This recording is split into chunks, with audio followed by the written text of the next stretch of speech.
Hello everyone, and welcome to the webinar for the common fundraising mistakes. It's exactly 7 minutes past 2 and we are going to start. Other people are joining, will be able to get us as we go on the way. My name is Michael, I work with M-Changa, and with me is my colleague Naomi Sang, our communication lead. She will be able to talk to us later. And before we get started, I would like to express my sincere appreciation to all of you for making time to attend this session. Thank you so much and welcome to the webinar. Before I introduce Naomi, who will take us to the next session, allow me to take 2 minutes just to highlight what M-Changa is and how it works. M-Changa is an online and mobile fundraising platform that provides Kenyans with a secure, convenient, and transparent way to raise funds. We are very secure in that when you create an account with us, the security of funds are guaranteed from the time of your fundraising to the time of the withdrawal, where the funds can be sent to you to the bank account or to your M-Pesa. M-Changa is transparent in that when you are able to see how much have been raised when your supporter contribute to the account, they are able to see how much have been raised. M-Changa, we have a simplified reporting. You can be able to report back to your donors. It's convenience. You manage everything virtually. You don't need to walk to any office. There's easy sharing. There are diverse payment options. You can receive money through credit card payment and M-Pesa. Registration is done online. You just register our website page, www.changa.co.ke. Then you select on Start a Fundraiser. You'll be able to come up with a pay bill number, or you'll be able to fill your personal fundraiser details, activate with 10 shillings. From there, you move to your email address to create the password. After that, you'll be able to start managing your fundraisers. And interestingly, M-Changa allows you to customize your fundraising, where you can be able to customize it with videos, images, and story. So us being a fundraising platform, we've seen people create account, they set target amounts, but fail to attain their targets. And today we dig deep to finding out which are these mistakes that we make during our fundraising. So up to that point, I kindly hand you over to Naomi, who will be able to move us to the next session. Over to you, Naomi, and thank you. Thank you, Michael. And thank you also to everyone who has joined us this afternoon. My name, as Michael has said, my name is Naomi Sang, and I lead the media and communications for Emchanga. And I will just go straight and introduce to you the two amazing panelists that are joining us today. First, we have Kirsty Gichimu, who is currently the Partner Relations and Program Development Officer at Tinru Foundation. And Tinru Foundation is a foundation that provides platform and processes that allow people to be able to drive philanthropy, that is organizations and also individuals. And prior to this role, she has been working in the field of fundraising and communication with over 10 years of experience, where her herself has led fundraising campaigns. She does training to people who wish to do philanthropy and also raise funds online. And so with that experience, she's going to help us identify what are some of the common mistakes that people make, but also from her experience in the field, she's also going to share with us what she has learned and how she has been able to now come and be what you can call a fundraising guru. And so just before I introduce Joseph, maybe Kirsty, you can say hi and welcome us to the session. Thank you, Naomi. Thank you for inviting me to be on the panel today. As Naomi said, I've got over 10 years experience working with a grassroots NGO in Kenya, doing the fundraising and communications, and my crowdfunding experience goes back that far as well. So I'm looking forward to sharing some of what I've learned over the years. With Tinru Foundation, we help build the capacity of nonprofits. And part of my role in that is to talk people through how to do their crowdfunding and fundraising, and also how we can come together and crowdfund together. So I'm looking forward to today's session. Okay, thank you, Kirsty. And our second speaker is Joseph Wang'endo, who's the CEO and founder of Bloodlink Foundation. Bloodlink Foundation is a nonprofit charitable trust that assists Kenyans achieve better health and improve quality of life through partnerships. And prior to this, for 6 years, Joseph was the GM at Heart for Heart Foundation. I'm sure most of you know the Dettol Heart Run, which is now called the Matter Heart Run. And he's the one who was able to set it up and successfully run it for 6 years and be able to provide children with financial means to be able to receive health care and treatment. And also he has vast knowledge in the field of online fundraising. He has spoken in very many international and also local fundraising conferences. And so we are really looking forward to learning more from him as we do from Kirsty. So I think I will also I will invite Joseph to say hi to us before we proceed. Joseph, welcome. Thank you, Naomi, and good afternoon to everyone. Thank you for the introduction. You've mentioned a bit about my background.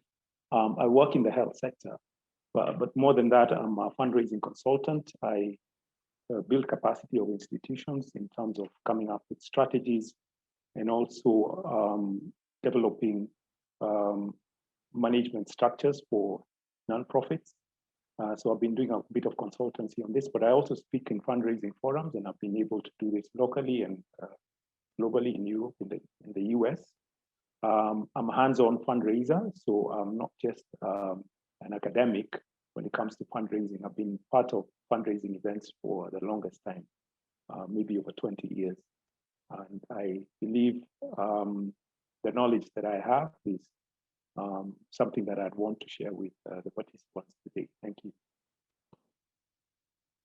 Yes, thank you. We're delighted to have the both of you today, and we hope to learn a lot from you guys. And before we just continue and invite Joseph to take us through a short presentation on the topic, I would just like to mention that online fundraising, we have known it for the longest time as Harambee, and now as we are transitioning into it being virtual and having to figure out ways to be able to raise funds online, we are faced with challenges like any other new transition that we get to experience. And that is why this conversation is important. And we really look forward to learning more and also making sure that we're able to perfect the art of online fundraising to be able to reach our fundraising goals and also share this with other people. So get your questions ready. We have two excellent minds with us here today, and we are going to learn a lot. So to just start us off, I think, Joseph, kindly take us through your short presentation on the topic before we will move into the discussion session. So welcome, Joseph. Again, thank you, Naomi.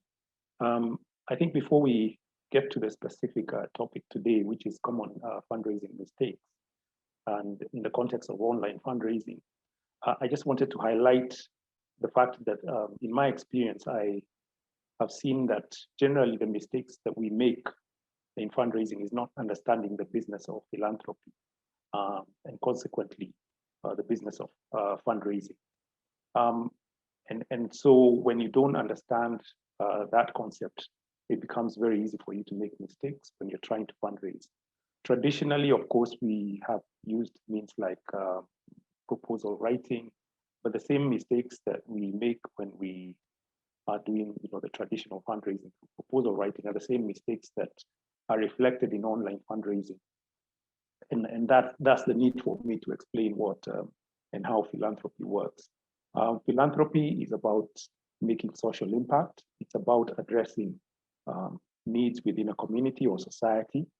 And once you have identified these needs and you want to make social impact, it's looking for people who have the resources that will help you attain or achieve this impact that you so desire. So most times we forget that it's about the communities that we serve and the needs that they have that we need to address, and the people who have the resources. And our work is really to connect the two. And when we don't do that, we find that it becomes about us. And when it becomes about us, that's where we lose it. So we are a means to an end. We are not an end in ourselves. And so even when you make your pitch, whether you're doing a proposal, whether you're doing a pitch online, it has to be, the emphasis has to be on addressing the need, how you intend to address that, identifying the need, how you intend to address that need, and making it appealing to the potential donor. And some of the things that you need to be careful when you're approaching the donor is to make sure that one, you have to understand who the donor is, like I said. You have to look at the different audiences that you have and make sure that whatever your proposal is specific to that particular donor. Then you have to make a value proposition. Donors have their needs as well. And what you need to understand is, much as we are serving the community and need to address the needs of the community, then we still also have to understand that the donors' needs have to match those of the community. So you have to understand what is it the need that the donor is looking for. And you have to make a value proposition. You have to kind of make a proposal on a return on their investment. You have to be able to measure the impact of your work. You also have to guarantee good stewardship of the funds. Fundraising is a cycle. It's not just about getting the money. It's about getting the money, taking care of the money, and also going back and reporting the impact that the resources that you got from them have been able to achieve. So once you understand this, it makes the conversation a lot easier. And with that background, then when you're fundraising, then whenever you make your pitch, whether you're doing it online or whether you're doing it in the traditional fundraising avenues, you're not bound to make the mistakes that I've seen a lot of people make. For example, we talk about sometimes what we call an elevator pitch. And an elevator pitch is where you're pitching, you have an opportunity to pitch to a donor, and you only have a limited amount of time. And the reason it's called an elevator is, for example, if you meet that donor in an elevator and you have just enough time to make the pitch before they get off the elevator. And so most of the time you find when we have this exercise, a lot of people will go into dwelling about who their organization is, or rather what their organization is, what it does, as opposed to actually first talking about the community that you serve, the needs that they have, and then you introduce yourself as the vehicle that actually is going to address those needs and the impact that you expect to make using the resources that you're requesting from that donor. So in that 2-3 minutes that you have, never make it about you. The minute you start making it about you, you lose the donor's confidence, you lose their interest. And so it's always about the community that you serve, and then understanding why the donor would be interested. What are their needs? Why would the donor be interested in serving that particular community? So in a nutshell, I think that's the introduction that I wanted to make, that before you get into the business of fundraising, because again, what has happened with online platforms in terms of fundraising is now, not only do we have the people who we call fundraisers like us, who are traditional fundraisers now, the opportunity for anyone to fundraise is there because the platforms have been provided for. And so people without that background sometimes don't know how to go about it, and they go about it the wrong way. So that's important information for everyone to have, whether you have a fundraising background or not. If you intend to get into fundraising, then you have to understand the business of philanthropy. So thank you very much. Thank you so much for that very insightful introduction. And you have mentioned quite a number of important points where you first said that when you're fundraising, it's not about you, it's always about the donor. So everything that you do, you should tailor it to ensure that your donor is going to relate to what you are doing and also see the impact. And in that way, they are going to be moved to be able to support or your cause or what you guys are fundraising for. And at this point, we would like to move now on to the discussion bit, where we are now going to engage Joseph and Kirsty in a discussion and just learn more from the experiences and also how it has been fundraising throughout the years that they have been fundraising. And so the first question that I have is, I would like for you guys to just explain to us what was your first encounter with online fundraising. Some people still find it to be a new concept, and so I would just like to find out when did you first encounter the thought of online fundraising, and what is it that made you think, let me try this thing online instead of the traditional way. So we're going to start with Kirsty, and then I will move on to Joseph. So welcome, Kirsty. Thanks. So my first trial at crowdfunding was way back in 2008 when I was working for an NGO, and we had an intern from the USA who had previously interned at Global Giving. And she told us about this way that you could raise money by posting a project online and then raising funds by doing that. So we thought that sounded like a really great thing to do. You post it online, the money's going to come in. So we tried that, but we didn't really understand quite what we were getting into. And I think that's one of the things, not underestimating the amount of work that you need to do to make a crowdfunding campaign successful, and not having a plan in place for how you're going to carry it out. And that was a big struggle for us in the beginning, was how do we manage this? How do we make things happen? Because just posting it online is not enough. Oh, that's quite interesting, and quite a while back. That is almost 12, 13 years ago. And to you, Joseph, what was your first encounter with online fundraising, and what made you choose to go the online fundraising way? My first encounter was really in 2013. I was going to run an event in the US, and I was targeting, it was a fundraising event, and I was targeting to raise money both locally and in the US. So to target the audience in the US, I needed to create the online platform. Unfortunately, at that time, there were various challenges. One, we needed a payment platform where our audiences in the US could actually make payments.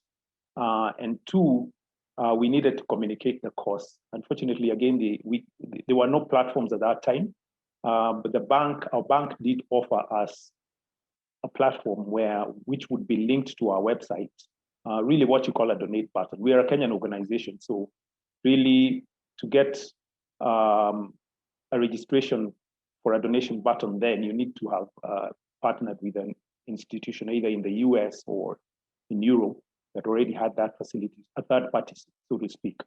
But we, being a Kenyan organization, we didn't have that opportunity. So what we did is we spoke to a bank, and the bank told us we can offer that payment platform on our website. But unfortunately, our team, the web administrator and the bank team, tried to resolve the issue, and it took quite a number of months. We couldn't get it resolved. Eventually, we did settle down for, I think it was PesaPal at that point.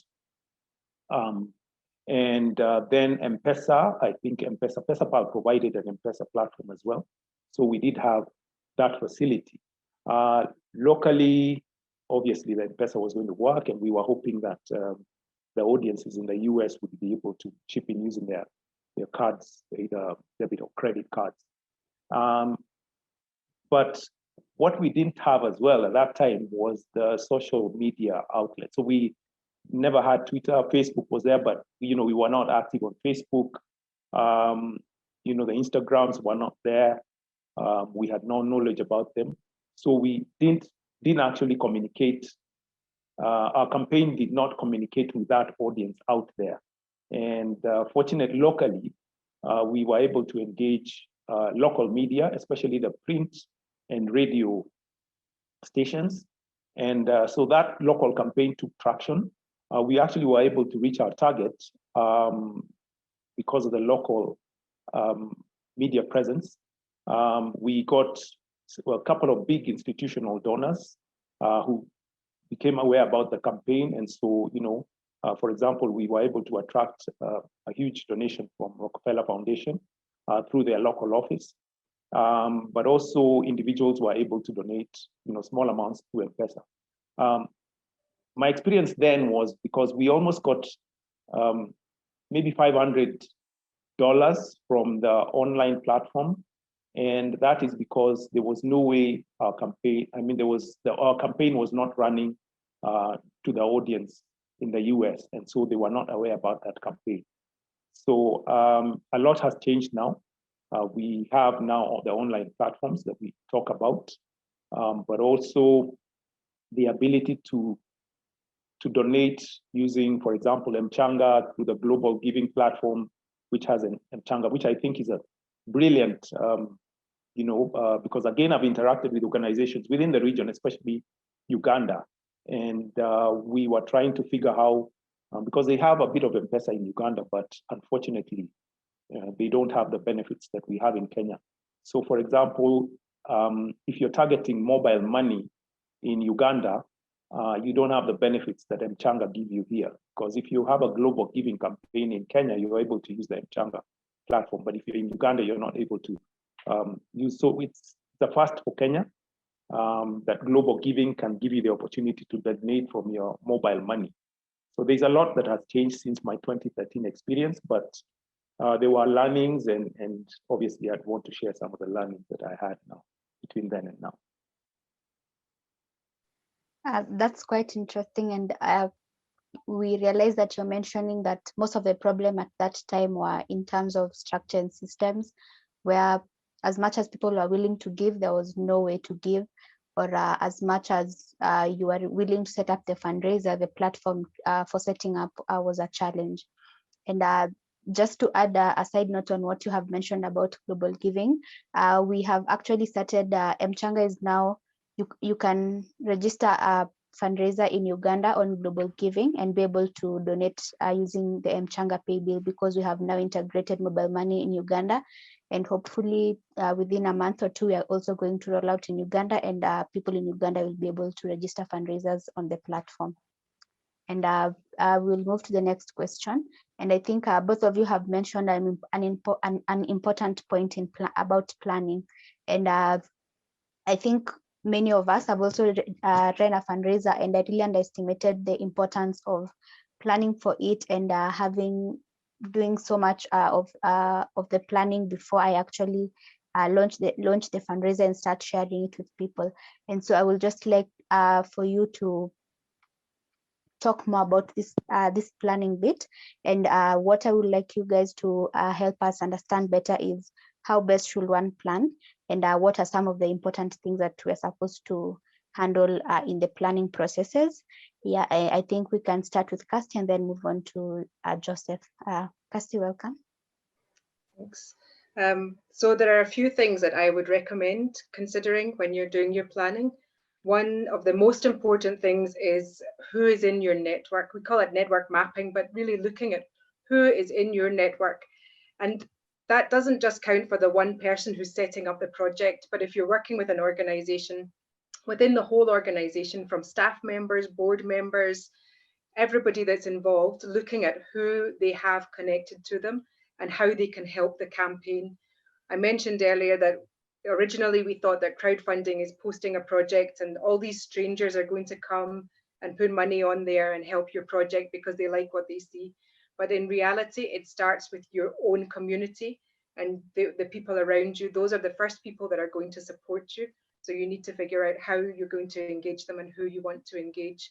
And that engagement could be different skills. You might have somebody that can do graphic design or communications for you. You might have somebody that has a good social network that they can use. You can look at people's skills as well as the people that have money to donate.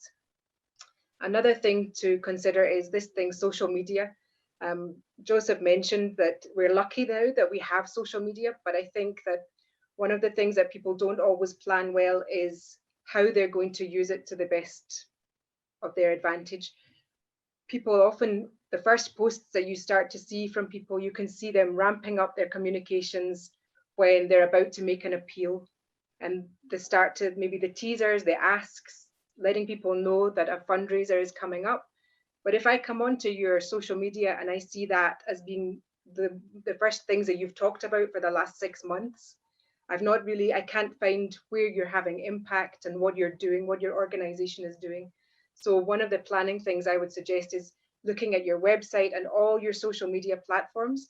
Make sure they have up-to-date information. Make sure that you're telling stories, showing your impact, who your beneficiaries or your local community are that you're helping, and having that all in place for some time before your crowdfunding campaign would kick off. So that's my first two, and I'll let Joseph then share some of his thoughts. Yeah, to add on to what Kirsty said, I think the planning process is very critical when you're launching a fundraiser. And one of the first things you have to do is establish how much money do you need to raise. And this should be from the background of what is it that you intend to do with the money. So you have to be sure that the money you intend to raise is sufficient to do what you intend to do. Because if you don't raise sufficient money, then you may be in a situation where you get part of the money, but you're not able to accomplish. And that makes the reporting difficult because people are curious to know whether their money went into what you promised them it would go into. So if you don't raise sufficient money, are you still able to generate some results? So set a target and a realistic target. Then you have to give your campaign a time frame. Is it going to be a 3-month campaign? If it's a 3-month campaign, you have to segment it. What will happen within, for example, the various weeks? Then identify the platforms you're going to use. So you have to identify, is it going to be, if it's on an online campaign, are you going to use Twitter? Are you going to use Facebook? Because again, these platforms are different and each may require different strategies. So come up with the different strategies for each of the channels. And then look at your database. Who are the people that you're going to send out the messaging to? Try and segment them so that there are people that, for example, who, if you're going to target people to give through M-Pesa, you might want to identify your WhatsApp groups, for example, because there may be a lot of local people who are in your WhatsApp groups that may have the ability to give. Then look at people who are maybe outside the country, and those are audiences that are able to give now using the card platforms. So again, so that when you're reaching out to each of these segments, you're using specific strategies. The beauty about online platforms that we have now, the benefits that we never had then, is that in those days, the ability to give was only when somebody would be directed to your website and they would hit the donate button and then from there on be able to contribute. Now, using the social, you're able to share a link on the social media platforms that directs you to the payment platform. So you can even share a payment link. If you have a M-Changa account, you're able to share that link using the WhatsApp groups. You can share it on Facebook. So people are able to give directly from any of those platforms. So that's a beauty of having the different platforms. But again, it may sound like a lot of work in terms of the planning, because the other things that you have to do is you have to, once you identify what the need is that you're trying to address, come up with a storybook. What are the issues? How are you going to lay out that story? It may be in what context. It may be in images. You may want to portray images of people that you're raising money for and the need that, for example, if you're addressing women needs and issues of maternal health, you may want to tell a story about mothers not being able to, to get into facilities for maternal health. Education, you may want to talk about the children who need to get an education and are not able to, if you're talking about, for example, menstrual pads, the fact that girls drop out of school because they don't have menstrual pads. And so how are you going to tell that story? Is it through images? Is it going to be through, a story? So who is going to work on those creatives? If you're going to use images, who is going to work on those creatives? The beauty of online fundraising, and this is again from my experience, my latest experience in 2019, where I was organizing an online fundraiser, is you can outsource some of these functions now. They're experts, they're companies who will give you some of those resources. So for example, in our 2019 experience, fortunate for us, we got a company that came to us and said, they are going to do our online engagement as their contribution to the campaign.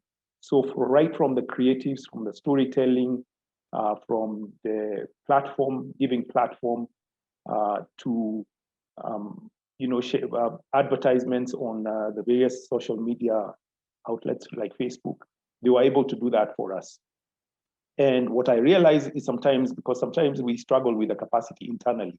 And you may have somebody you call a fundraiser in your organization and assume that that person can deliver on all those issues. But unfortunately, it's impossible.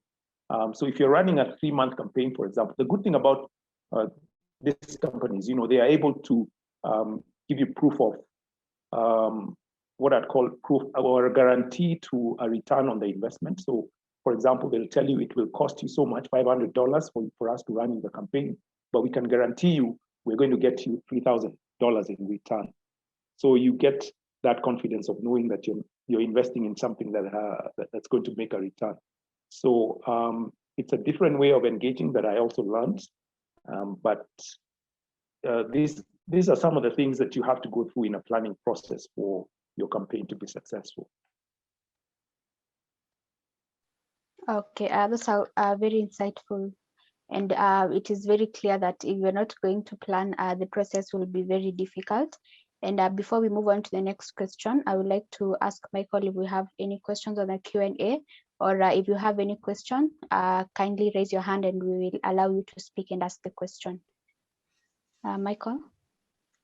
Thank you so much, Naomi. Thank you, Kirsty and Joseph. I'm really learning much. And just to start with, when Kirsty was presenting and saying that when she first encountered with online fundraising, they thought that you just post your story online and money will start coming. I want to confirm that there's a mistake that some people are still doing. When we are in M-Changa, you find someone setting up an account, then this person calls you after 1 month that I created an account and money is not coming in. What is happening? And you ask this person, are you sharing the pay bill number and account for people to contribute? And he also seemed to be shocked. Oh, I wasn't able to share. So that's really something that is still happening. And thank you for pointing it out, that there's much that you need to do beyond just posting your story online. You said, thank you so much. You said that with your first online fundraising, there were no Facebook, no Instagram, and that did not make your the communication to go on well. And you are seeing how far of the development that has been in social media platform, that we now have all these social media platforms available to engage your donors. So kindly, I'm looking at the questions. No, for now, there's no question. So kindly just to remind everyone that feel free to ask us questions on the chat, and even at the Q&A, we'll be able to respond to them. And also feel free to raise your hands and we'll be able to allow you to talk as we proceed. Naomi, I'll just take it back to you since there's no question for now. There's just a comment from David. David is saying that the session is quite insightful. Andrew is saying that Andrew from Uganda in full attendance, and he said that it's very useful. Thank you so much. Naomi, back to you. Okay, thank you, Michael. And I'm glad you're finding value in the session. And now on to the next question. We have had some of the challenges that Joseph and Kirsty have gone through. Most of it was with structure. And now that we're in a place where we now have social media, we now have platforms that allow us to raise funds easily online. I'm curious to find out in your work where you do capacity building and training. I'm certain that you have encountered people who the work that you do involves you training, teaching people ways, or like realizing, no, this is what you're doing is not right. Do this to be able to make this fundraiser successful. And so I would like to find out from you. You can give us maybe 2 to 4, the 2 to 4 most, the mistake that has occurred the most in your experience while dealing with people who are interested in fundraising. So this time we can start with Joseph and then move to Kirsty. Joseph, welcome. Thank you. I think, like Mike said, for most fundraisers, the frustration is when you start a campaign and it doesn't gain traction. And when you try and do a bit of analysis, where the problem could be, is there may be some disconnects within the campaign. For example, you may tell your story very well, but then you don't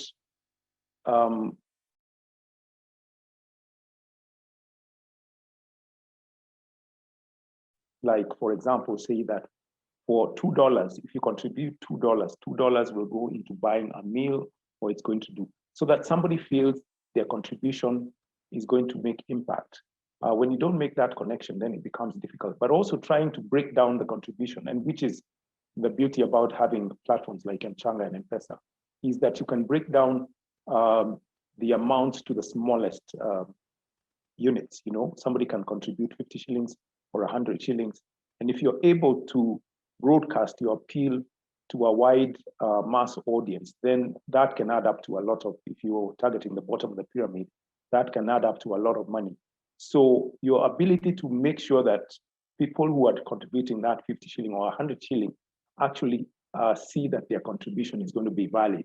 So when you don't make that last mile connection for them, then it becomes tricky for them. And that's why you'll find people starting a campaign and then realizing it's not gaining traction, the contributions are not coming in.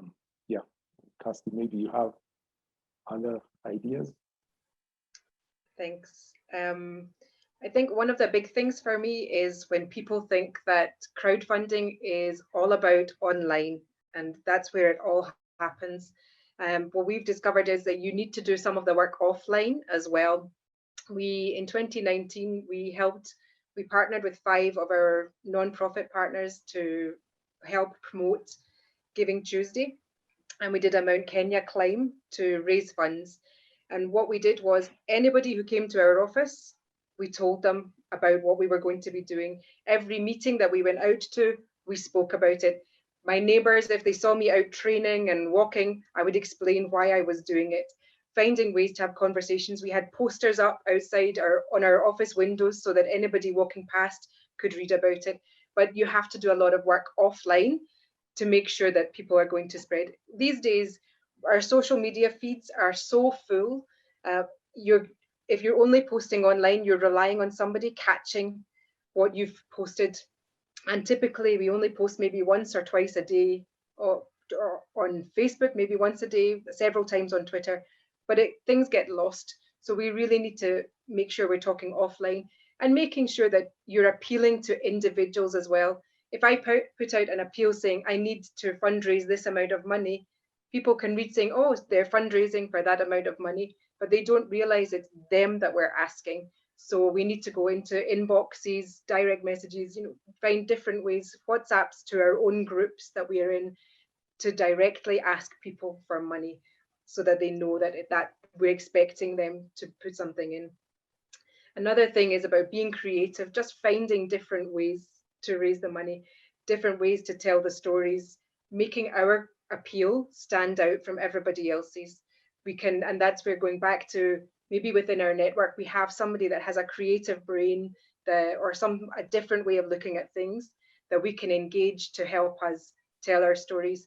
But the other thing is making sure that we talk in our own voices. When we did our campaign for Mount Kenya, each of us within our team had our own reason for doing the climb. We all had our different part of the work that we were doing that we believed in. So we set out guidelines of what message we wanted to put out, how much we wanted to raise, what we were doing, why we were doing it. But we each had our own voice and used our own voice and our own platforms to sell the story and to campaign. Because the people that I talk to are different from my 20-year-old colleague. We have a different voice, different people that we want to connect with. So just copying and pasting the same text on everybody's appeal isn't going to work, because it doesn't sound like it's coming from your own heart. So empower people within your team or the people that you're fundraising with to use their own voices within certain guidelines. How can they use their own voice to connect with their own audience? The final one that I would suggest is, we mentioned it before about posting our project and waiting for somebody to give money. What we learned is that people often do this, and we're waiting to see who's going to make the first donation. If we as individuals don't believe enough to contribute to the cause, why would our friends, our family, our neighbors, anybody else have the belief that they want to be part of this? So we would always advise that have your first donations lined up. As soon as your campaign launches, you should know the first few people who are going to donate, and it should be the people that are doing the fundraising themselves, putting something on. It doesn't have to be a huge donation, just putting something on there to get it going. once people see that, oh, this has been online for 2 days and there are already 10, 20 donations, why? Why do people believe in this? Why are people supporting this? They'll want to know, and they'll want to be part of something that has a bit of momentum. And then you can build on that momentum to get it out to a wider audience. I hope that helps. Yes, those were very good tips. And the best part is that you have been able to help us understand how we can be able to avoid these mistakes and also do the right thing, what is now expected of us. And just to bring the last question as we end the session, is I would like to pick your mind and find out, in your opinion, what do you think is the future of fundraising? Is there even a future for online fundraising? What's your opinion on that? So I think we'll get an answer from Joseph and then move to Kirsty before we now move on to the Q&A session. Joseph, welcome. Thank you. To answer your question, I think the future of fundraising is online. What the online platforms or ability has done is that now as many people as possible are able to fundraise, with the list kind of knowledge. Previously, you had to be a fundraiser, but as you've seen, and I'm sure from your experience with M-Changa, the people who use your platform are not necessarily fundraisers. So the future of fundraising is actually online. The traditional ways will remain there. But what it has done, online has done, is it's made it easier to connect. Like I said, philanthropy is about connecting the cause with a potential donor. So that connection has been made easier. The ability for the donor to give has been made more effective and efficient. So at the click of a button from your mobile phone, you're able to give or donate money directly to the cause without the intervention of a third party. You do not have to go to a website. But also we are able to communicate our work more effectively, because in the past, you'd have to rely on probably sending an email with your story. But now, if you have an online presence, you're able to communicate your stories continuously, whether you have a campaign or not. If, for example, you're a nonprofit or an NGO, whether you have a campaign or not, you're able to, on a regular basis, post stories about your work on Facebook, on the other platforms, on Instagram. So people are able to see your work. And if you can capitalize on these platforms, your presence becomes second in nature to your audience, so that when you launch the campaign, they're not struggling to understand who you are. They already know who you are. They already know what you do, and that makes your work easier. So I think it's up to us now to identify these opportunities that we have and make the most of them. How do we engage? And that's why I say, my my work currently is, how do I make people identify the opportunities that they have and come up with strategies that make them more effective. So you may have the platforms, you may have Twitter, you may have Facebook, you may have, IG, but if you don't know how to use them effectively, then it doesn't mean you'll succeed. So you have to develop fundraising strategies that are directed to the online opportunities that are there. In that way, you become more effective. So again, you're able to reach out to wider audiences that were traditionally we had to identify foundations, for example, the people who are giving the big grants, but now you're able to identify even individuals, outside your operation base. So you probably can communicate with individuals in the US, individuals in Europe, and they also have the ability to give you. So I think that's the biggest opportunity that we have, and going forward is for us as organizations to sit back and say, how do we use these tools more effectively? But the future is there. The future is online.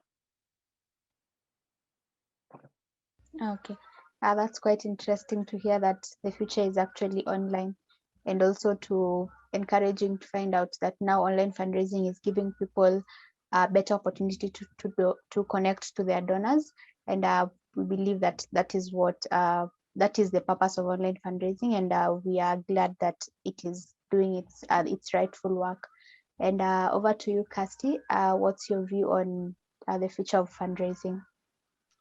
I completely agree with Joseph. The future is online. I would only add that I think that I'm speaking from a non-profit angle because that's my background, but I think the pandemic has changed the way that things are operating as well for non-profits in terms of fundraising. I think international organizations and foundations, trusts are not going to have the money to donate overseas, or they're going to look at local projects in preference to international projects. So I think we're going to have to look more at local fundraising, which is why it's great that we have Emchanga here that is built up its reputation for local fundraising. But I think that also means that we need to bear in mind that our storytelling needs to be for a local audience. And I think historically, a lot of people, nonprofits, when they were selling their stories, posting stories online, they were looking at it as trying to attract an international audience, and in some ways overlooked the local audience. But we need to use language and context that makes our local supporters want to give to our organizations. And the advantage of building up this local audience is that they can come and visit your project, and word of mouth is one of the best ways to get information out about your project and what you're doing, that can then attract donations financially, skills, volunteers, different ways that people can support you. So that would be my suggestion, is that we need to think about our local storytelling as part of our fundraising planning. Yeah, thank you for that. And you have mentioned something important, because especially during this COVID period, we have realized the big shift of fundraising, being that now it is the local people who are supporting organizations, who are supporting the different initiatives that people are having. And so we need to tailor the message to fit the local audience. And with that, we have come to the end of our discussion session. I would like to give a special thank you to Joseph and Kirsty for taking time to be with us today, and for the very, very insightful session they have given us. I have personally learned a lot, and I am grateful for you agreeing to come and share with us. At this point, we will now move the session on to Michael, who will now take us to the Q&A as we proceed to finish. So Michael, over to you. Thank you so much, Naomi. Thank you, Joseph and Kirsty. I've really learned a lot, being that I'm in M-Changa and I'm able to see some of the behaviors of our fundraisers. I really like the point of you find that also someone sets up an account, activate the account with 10 shillings, and you find this person starts sharing out the account number for people to contribute.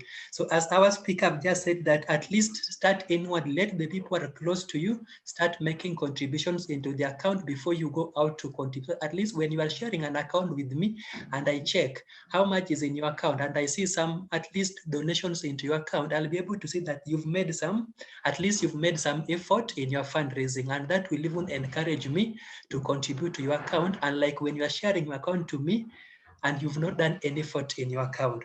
Also, not just copy pasting the information in that the same message you want to give everyone, that will really not relate well, and I really like that.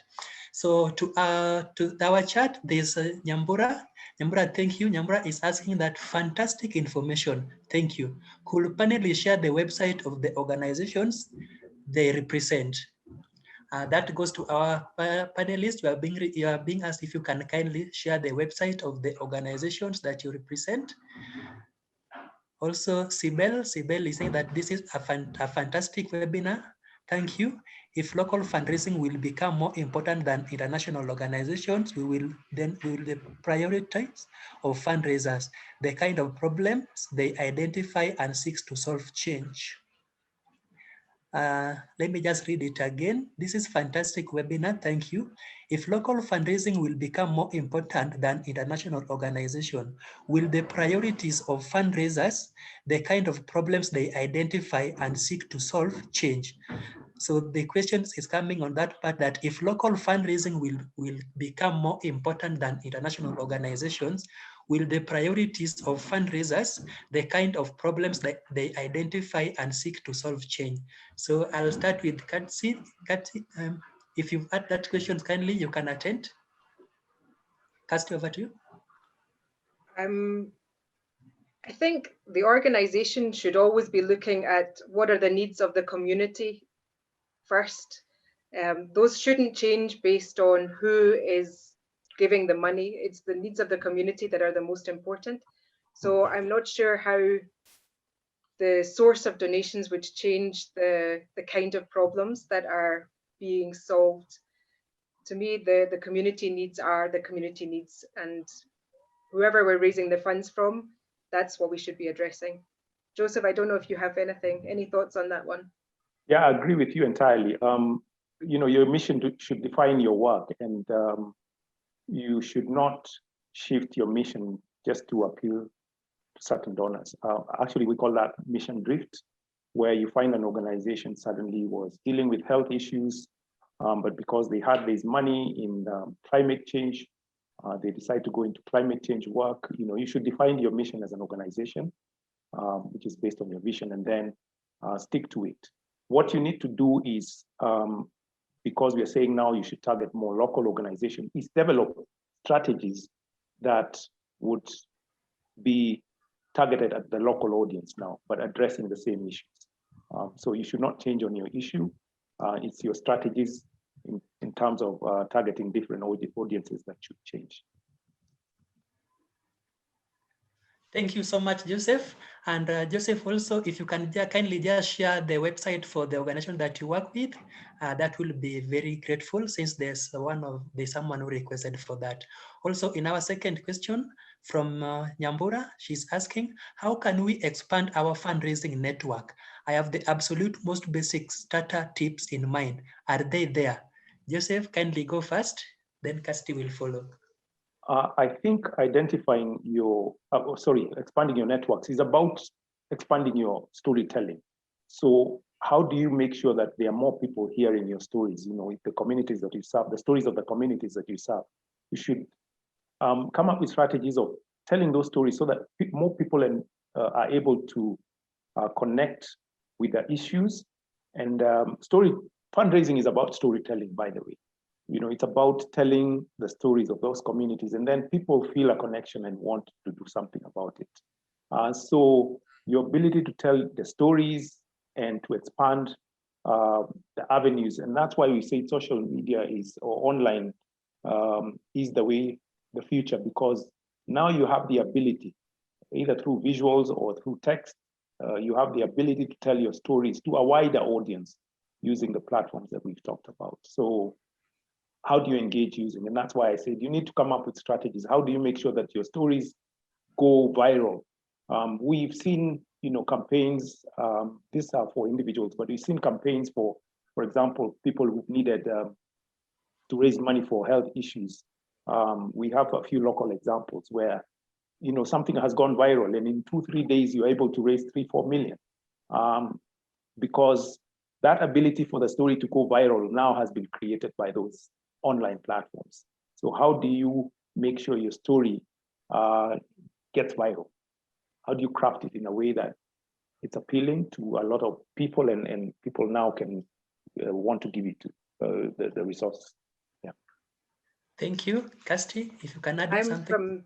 I'm from the other end of the spectrum, rather than the 2 or 3 million shillings in 2 or 3 days. I work with very small nonprofits here, and we look at this. I've referred to it before, but the network mapping, looking at every person within your circle and how you can connect them to your organization in some way. We had one partner who, one of the things they did, they created a graphic using simple tools like Canva, creating a graphic, sending it to each member of their team and some of their beneficiaries that were over 18, and asking them to WhatsApp it to their local, to all their friends and their own networks.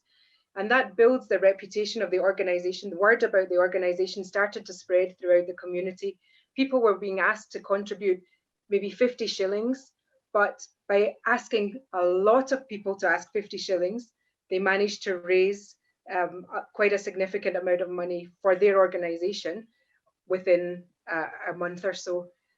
Also just incentivizing their team that, the top 3 fundraisers they would get maybe a day off, something that didn't cost the organization money, but we'll give a day off to the person that raises the most money in the next 24 hours.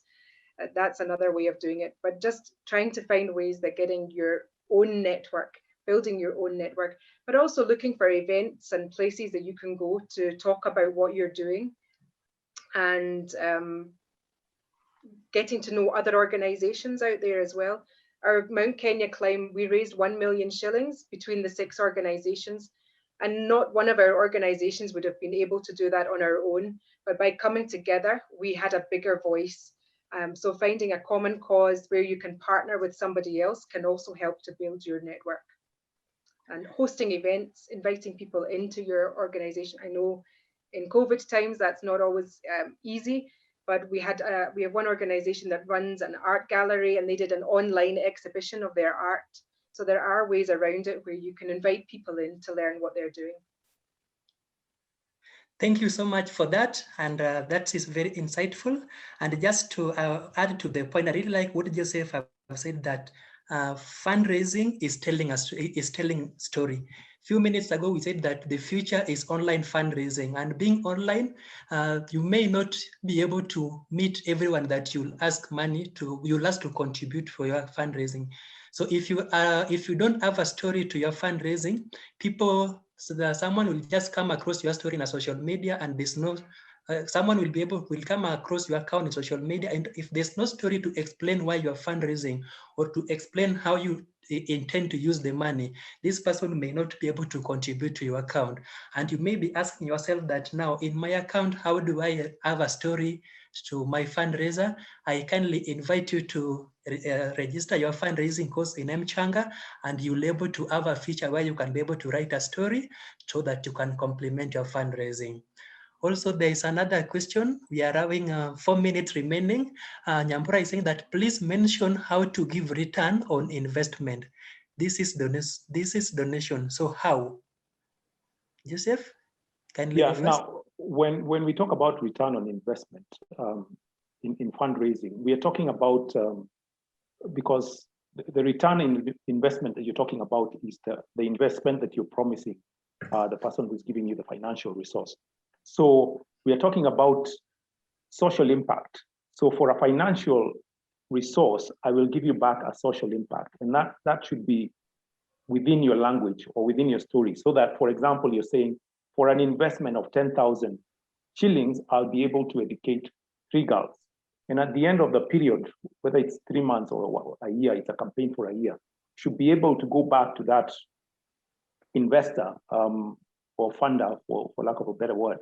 Let's call him an investor. He should be able to go back and put a face to that return. So show him the 3 girls that you were able to educate with the 10,000. So it's not that, so it's a financial investment in return for a social impact, return, so to speak. Thank you so much. Kirsty, if you can add something as we wind up. I think also the return on an investment when it's a donation is the feel-good factor. You've made somebody feel that they've done something good, making them feel like a hero for helping you. So showing the impact, but you can also do small things. So we had a virtual fun run last year for Giving Tuesday, where our partners could ask people to run or just to support the thing. And we used, again, Canva to create little certificates, put people's names on them and WhatsApp them. If you had given 50 bob, some organizations wanted certificates for every donation. So people who had given 50 bob were sent a WhatsApp certificate to thank them. And the way that made these people feel, they felt connected to the organization, they felt appreciated, and that makes them want to work more and to support again. They'll go and tell their friends about this fantastic organization that appreciated what they had given. So think of the way that the donor feels as being another way of them getting a return on their investment. Thank you so much for that. I'm not going to take any other question. We really want to observe time. And just to read a comment from Angela. Angela is saying that it is really useful to us. So Angela, thank you so much. And I just want us to come to the end of this session. And before I do that, I take the pleasure to just express my gratitude to Kirsty and Joseph, our speakers today, for the hard work and making time to be here with us. To everyone who attended this webinar, thank you so much for creating time to be here. We are very, very much grateful.